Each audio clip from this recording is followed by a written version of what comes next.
अस्सलाम वालेकुम, this is Umar Ashraf. Sikandar रज़ा जिसका कोई सानी नहीं है ज़िम्बाब्वे की टीम में, बहुत बड़ा प्लेयर। सिकंदर रज़ा जो है उसने कहा है कि एक मैच होने जा रहा है आयरलैंड के साथ, ज़िम्बाब्वे का टेस्ट मैच। सिकंदर रज़ा से किसी ने पूछा कि क्या आप टेस्ट मैच में शिरकत करेंगे।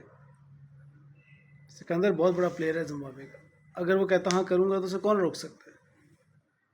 लेकिन सिकंदर ने कहा कि मैंने बहुत टाइम हुआ है कि मैंने रेड बॉल नहीं खेली, तो मुझे नहीं पता कि मैं खेल पाऊँगा या नहीं, लेकिन मैं भी जाऊँगा, कुछ दिन जाके परफॉर्म करूँगा, बॉल से खेलूँगा, रेड से प्रैक्टिस करूँगा, तो फिर शायद मैं कह सकता हूँ कि मैं खेलूँगा।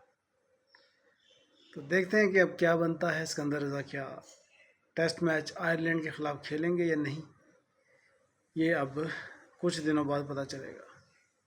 वाह, थैंक यू।